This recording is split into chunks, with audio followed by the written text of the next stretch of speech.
নমস্কার, কেমন আছেন সবাই? শঙ্করী স্টোরিতে সব্বাইকে স্বাগত। আজকে হচ্ছে শ্রাবণ মাসের ৩য় সোমবার। আর অনেকদিন পর আজকে বেশ সুন্দর রোদ্দুর বেরিয়েছে। জানি না রোদ্দুরটা কতক্ষণ থাকবে, কিন্তু বেরিয়েছে বেশ সুন্দর। চারিদিকে বেশ ঝলমল করছে। এবার একেবারে রোদ্দুর যদি বন্ধ হয়ে থাকে তাহলে দেখবেন ভাল লাগে না। দম বন্ধ বন্ধ কেমন একটা ব্যাপার লাগে। আর রোদ বেরোলে বেশ ভাল লাগে। বেশ কয়েকদিন পর যদি রোদ বেরোয় তখন মনে হয় যেন বেশ একটা ভালো ভেতরটা বেশ একটা মানে কি বলবো আনন্দ আনন্দ লাগে, বেশ সেরকম একটা ব্যাপার আর কি। যাই হোক, সকাল বাজে এখন, এখন আর সকাল নেই, ঘড়িটা আমার ওদিকে বন্ধ হয়ে গেছে। আর ফোনে এই 11টা 15 বাজে, 11টা 15 বাজে। আর এখন থেকে আমি আপনাদেরকে সঙ্গে নিয়ে আমার আজকের ভিডিওটি শুরু করছি। রান্না বান্না আজকে আমার 9টার মধ্যে কমপ্লিট, সেই জন্য মাসি এসে বাসন টাসন ধুয়ে দিয়ে পরিষ্কার করে দিয়ে চলে গেছে। আর যেটুকু আমার গোছানো সেটুকু তো আমিই গুছিয়েছি, ব্যাস। অনেকগুলো জামা কাপড় কেচে দিয়েছিলাম, সেগুলো এখন ঘরে মেলে দিলাম। কারণ কি জানেন? কারণ হলো আমি এখন ও বাড়িতে যাব, সেই জন্য ঘরে মেলে দিলাম। ওই দেখুন, কিছু এ ঘরে, কিছু ও ঘরে, কিছু বারান্দায় মেলে দিয়েছি। আর রোদ্দুরটা তো আমার বাড়িতে তেমন একটা লাগে না, সেই জন্য যেই জামা কাপড়গুলো শুকিয়েছিল কালকের ধোয়া, সেগুলো এই বিছানার ওপরে দিয়েছি, দিয়ে উল্টে পাল্টে দিচ্ছি। যেহেতু টিনের ঘর, আর এই তাপে না বেশ সুন্দর শুকিয়ে যাচ্ছে। এগুলো সব শুকিয়ে গেছে, একদম দারুণ শুকিয়ে গেছে। সেই জন্য এখানেই উল্টে পাল্টে দিচ্ছি এইভাবে, যাতে শুকিয়ে যায়। এগুলো কালকে ধুয়েছিলাম, এগুলোকে এখন তুলে নেব। আর ওই যে ভেজা জামা কাপড় সমস্ত উপরে ঝুলছে, ঘর দিয়ে বারান্দা দিয়ে চারিদিকে।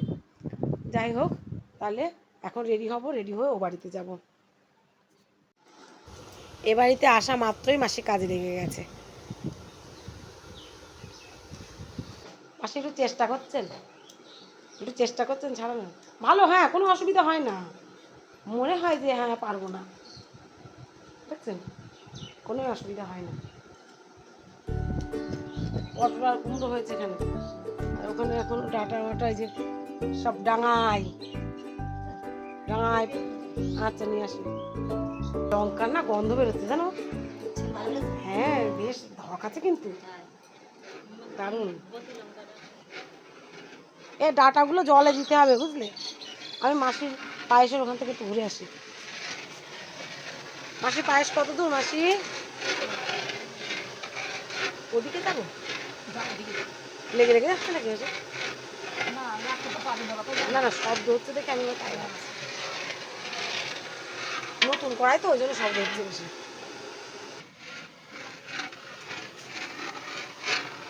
এই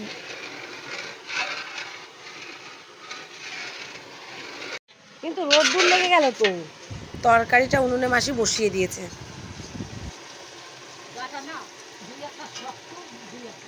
এখন এখন বর্ষাটা তো আরো ওরকম হয়ে যায়। হুম হুম, দাঁড়াবো, সেটা ঢালবেন না। এতক্ষণে নিশ্চয়ই ভাবছেন যে কি আছে আমাদের বাড়িতে, এত রান্না বান্না হচ্ছে কি কারণে, তাই না? হ্যাঁ, নিশ্চয়ই একটা কারণ আছে। আর এই দিনটি প্রতি বছরই আমাদের বাড়িতে পালিত হয়। আজকে আমার শ্বশুরমশাইয়ের বাৎসরিক, মানে বার্ষিকী। তো আজকের দিনে আমরা ছোটোখাটো একটা অনুষ্ঠান করে থাকি।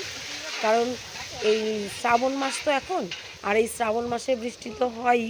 এই বৃষ্টি কাদার ভয়ে আমরা বেশি বড় করে অনুষ্ঠান করতে পারি না। প্রতি বছর খিচুড়িও করতে পারি না, কারণ এই দিনে না প্রতি বছর বৃষ্টি হবেই হবে। সেই জন্য ভয়ে ভয়ে আমরা করতে পারি না।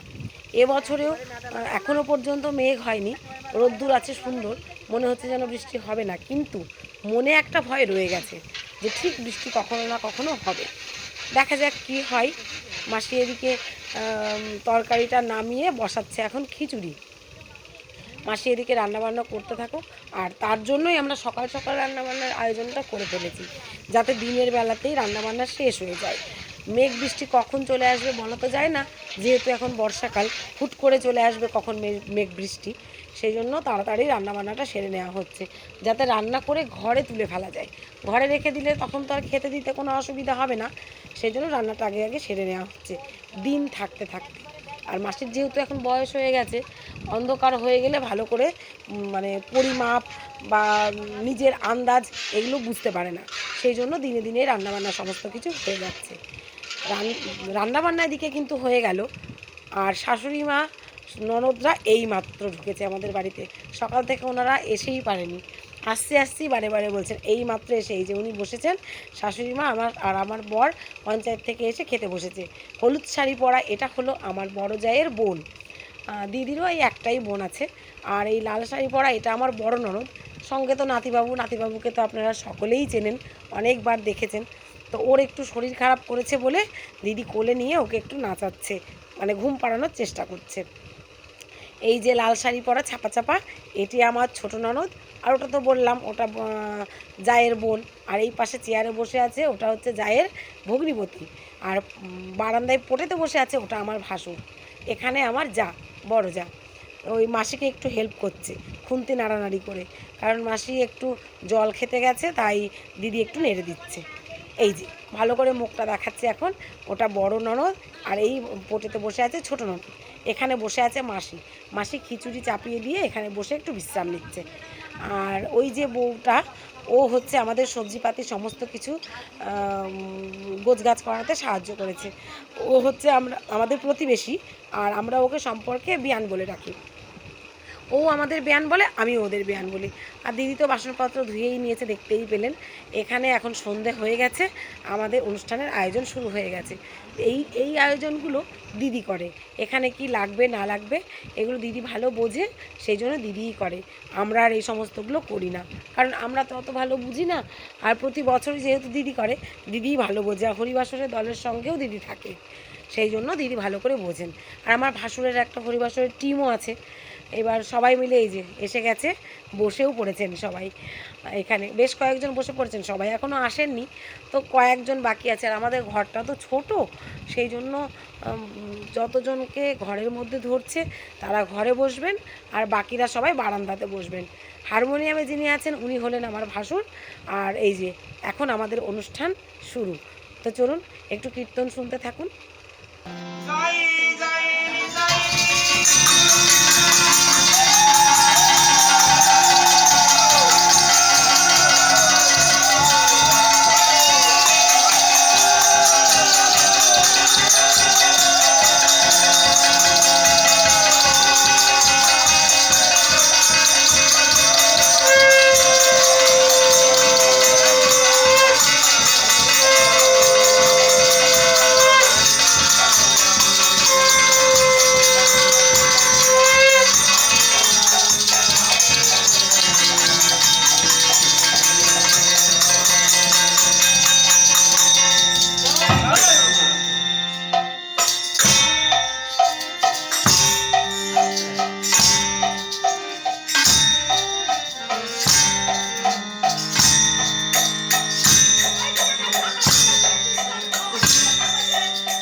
বন্দনা শেষ হয়ে গেছে, মানে গুরু বন্দনা শেষ হয়ে এখন চলছে তিলক চন্দন।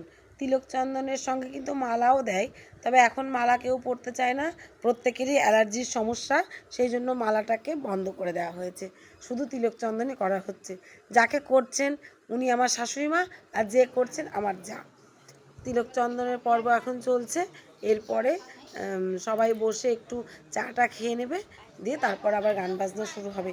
গান বাজনার পরে সামান্য কিছু খাওয়া দাওয়ার আয়োজন আছে, সেটা হবে। ব্যাস, তাহলে ভিডিওটি আজকের মতো এখানেই শেষ করছি। দেখা হবে অন্য আরেক দিন অন্য আরেকটি ভিডিও নিয়ে। ততক্ষণ সবাই ভালো থাকবেন, সুস্থ থাকবেন। আর আমার এই আজকের ভিডিওটি কেমন লাগলো অবশ্যই কিন্তু কমেন্ট করে জানাবেন।